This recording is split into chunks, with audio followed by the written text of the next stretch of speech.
Yo, I try to tell them. It's my year. Hey. Yeah, let's see how you doing the pressure. I've been wanting this shit forever. I've been in the field with whatever they throw at me. Brush it off, pick myself up, moving on to the better. Ain't no errors, baby, it's a new era. I wake up early, feeling rich like I'm Kesha. I get to the paper, boy. What is going on? What's going on, everybody?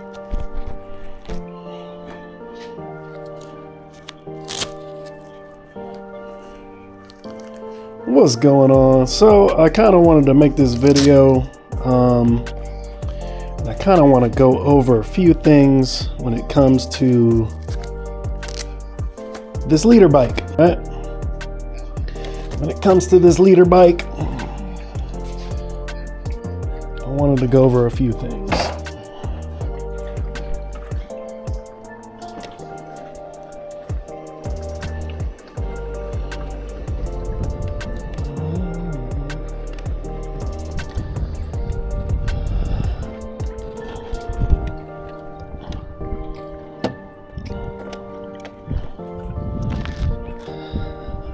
All right, so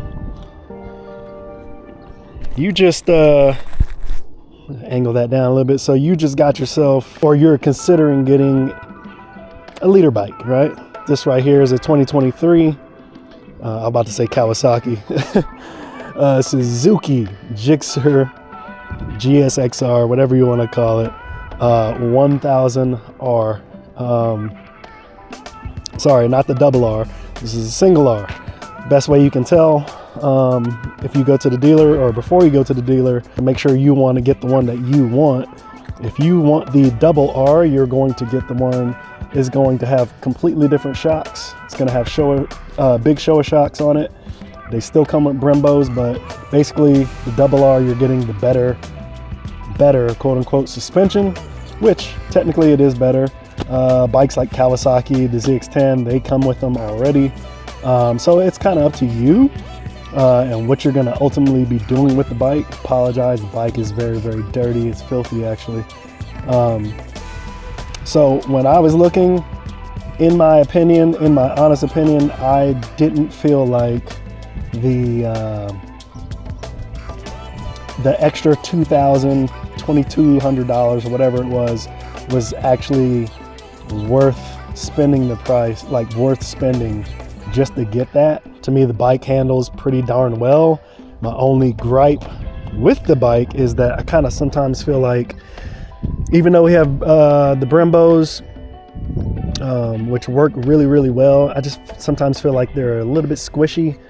They don't like bite as good, and that probably could be alleviated with changing the master cylinder from the Nissan. So, you know, you can also change that out for a Brembo or whatever. It's more money. Will it fix it? I'm sure it probably would, but it's all personal, right? Now, the one thing that you're gonna laugh at is that when I first got this bike, I was actually terrified.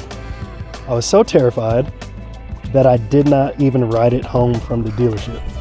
I didn't ride it home from the dealership at all. I had them deliver the bike to me.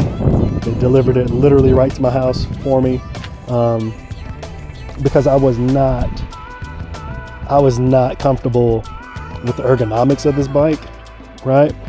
Now, when I got this bike, I had two other bikes in my garage, and I had been riding my Harley Sportster 48 for years, since like 2012 when I bought it brand new. Also had a Can-Am Riker. These are lazy boy bikes, right? You sit upright, you're cruising, you're chilling, you're in a comfortable position.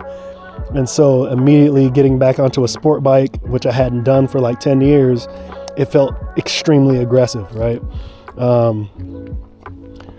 And I'm 6'1", and I can flat foot the bike extremely easy, right? But for me, it was the rear sets. Everything is like extremely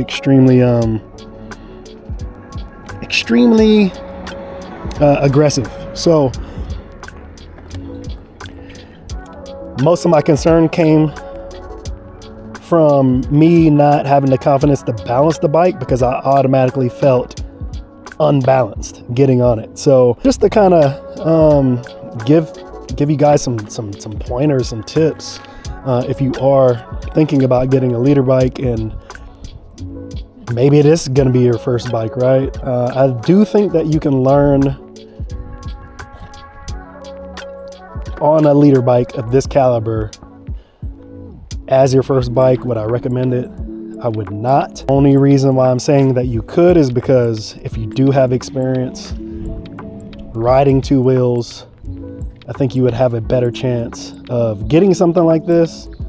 Like if you were similar to me, coming off of like cruisers or whatnot, a different type of ride on twos, to build your confidence, I would probably say don't start off on 1,000. But if you have that experience, you can definitely manage it with the riding modes. It has A, B, and C riding modes. I'm not going to necessarily change it because you're not going to be able to feel that effect through the video anyway. But what I will say is that when you put it in C mode and rain mode, you definitely will. It's going to be basically in rain mode. It's going to cut the power to the throttle like 40-something%, probably a little more. Kind of feels like a moped. It still moves pretty quick, but it's not, all that power delivery is not on hand like it is when you have it in A mode, in race mode.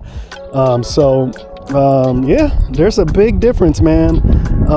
If you are getting ready to start, I would say you're probably gonna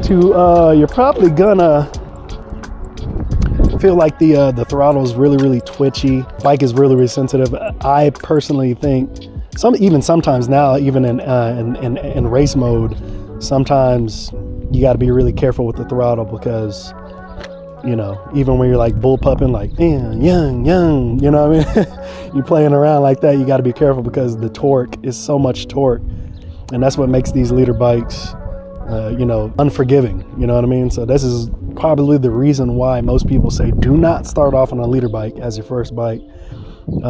It's just they're unforgiving, and the throttle is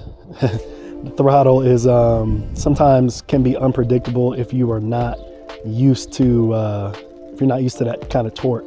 So yeah, let's actually get on. I want to kind of show y'all, see if you can see. I want to test the clutch because for me, I know a lot of people have not, I'm going to say a lot, it's not a lot of people, but I've had a few people ask me like, can you make a video and just show how you get into first and get the bike rolling? So that's what we're going to do. We're going to let it warm up, do some movie magic. And then we're gonna get on the bike, and then I want to show you the friction zone of the clutch, and right here in the residential street, right here in front of the house, and just kind of show you how, if you're at the dealership and you're a little scared, like you're gonna buy the bike regardless, never ridden one before, or you haven't ridden a leader bike before, you're scared, put it in first, what's gonna happen, what do you do? And I'm just gonna kind of show you how to put it in first and literally just let the clutch, let everything just do itself. You don't really even need throttle. I set my clutch adjust, which is something that you probably should do, especially if you already have experience. I don't need a lot of clutch to engage. Like you don't have to pull it all the way down here. That's ridiculous. Literally when I clutch, probably only need like this much. Like that much. Don't need a lot. So first thing you do, kickstand up. Right? You're gonna put the gear in the first, and before you give it any gas, you're just going to let off the clutch. And as you can see, the bike wants to roll. I have it all the way down, and I'm just going to find that friction zone to where it catches. And there it is. You can hear the bike respond too. It's trying to go. If you do it too much, you'll stall, right? So that's gonna save you. If you stall, That's gonna save you from doing something stupid. So this is where you wanna get into the clutch. Literally, when you first start, don't even go out of first, just find barely some gas. Try to roll the bike. Try to roll the bike, and this is with barely any gas. You can hear the bike struggling. It wants you to give it more gas, and literally, this is what I did before I left my neighborhood. The first time I got the bike, I literally just put it just like that. And I just let the bike coast. Low speed maneuvers. I gotta be careful over here because there's a lot of gravel. But literally, that's all you need to do. Then you can let off the clutch with a little gas, and now it's just rolling a little bit. Most people get a little nervous when they give it gas, that, and then they let it slow back down. Just let it slow back down. Find the speed you're comfortable with, stay in first.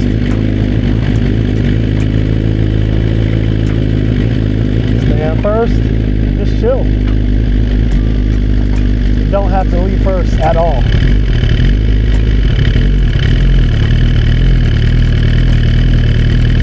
So, literally, this is what I did. Stop sign, clutch all the way in, feet on the ground. If you're too short and you're tippy-toeing, just want to get in a good position. Put it in first, it stays in first. You don't have to worry about stalling. Let it creep forward, give it a little bit of gas until you find your balance point. This is literally like 10 to 12 an hour. Good. That's it.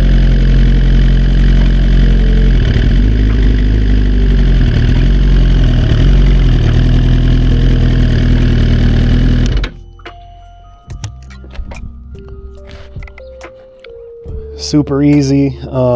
Again, my anxiety, the anticipation and my anxiety outweighed the ease of use of this bike, right? Again, I was more worried about the ergonomics and me dropping the bike than it was actually operating the bike. Again, if you are coming from two-wheel experience from a cruiser or a Can-Am or a dirt bike or something like that, it's gonna feel much different. These leader bikes are aggressive. Suzuki, in my opinion, out of all the leader bikes, is the least aggressive stance, meaning that when you get on the bike, you don't feel like you're in a MotoGP style, super tucked back, where your ass is like literally off the, you know what I mean, off the seat, and you're like just lean forward like a pilot.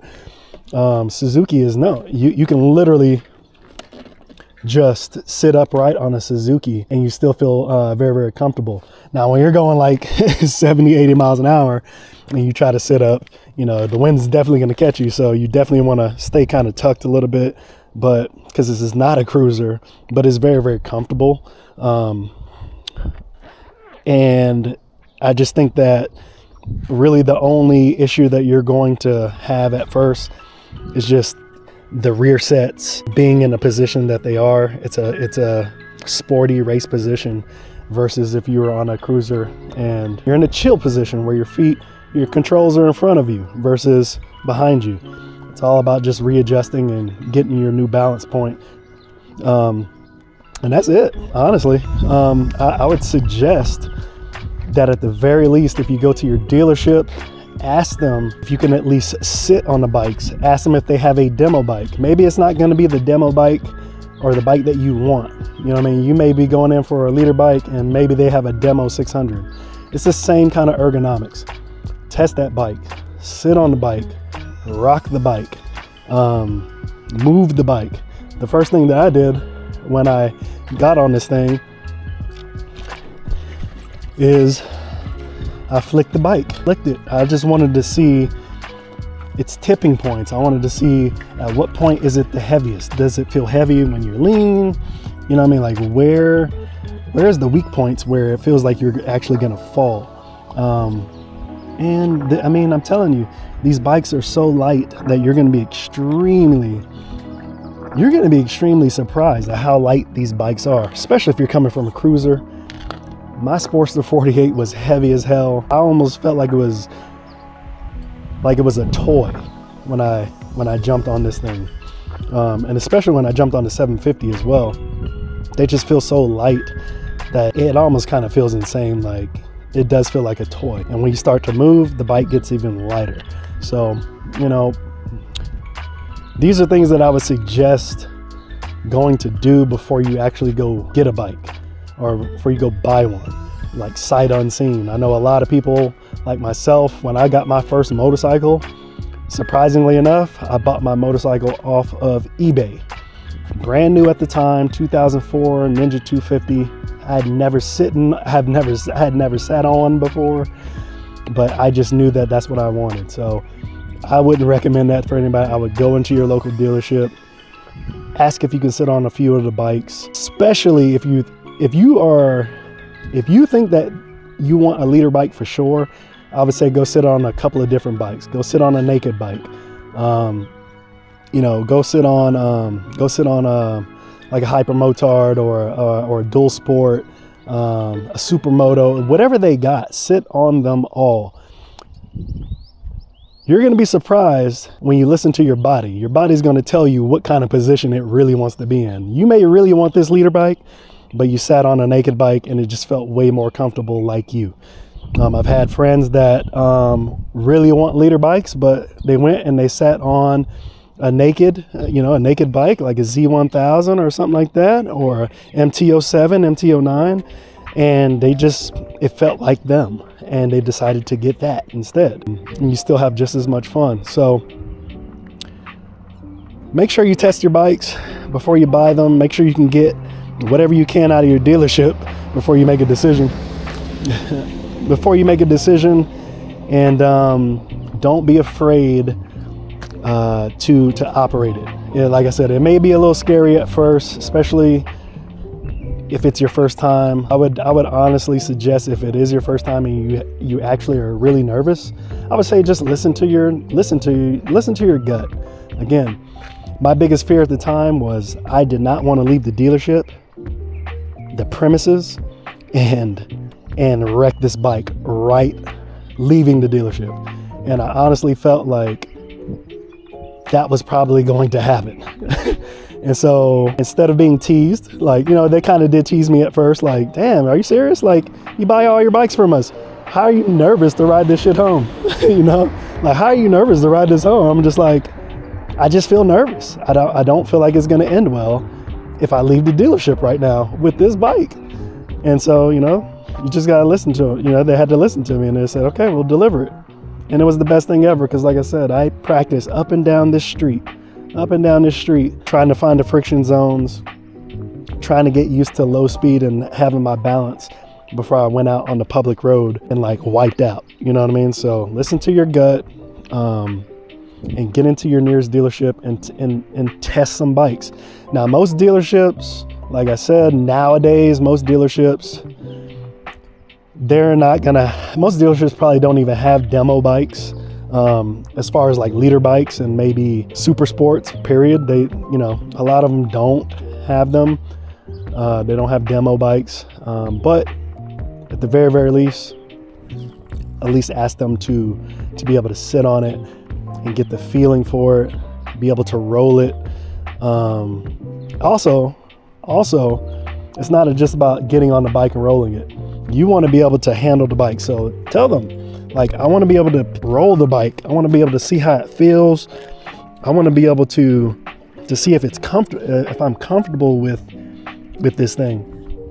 And out of all the bikes that I did that with, the Gixxer, man, the Gixxer and the S1000 were the best ones. And again, I didn't go with the S1000 because I honestly felt like spending that extra amount of money not being comfortable on a super sport was just probably not the smartest idea. So I wanted to go with something that cost much less, or much less on the pocket, and if something happened, I wouldn't feel as bad, right? So That's why I went with the Suzuki, and I haven't had any regrets at all. No regrets.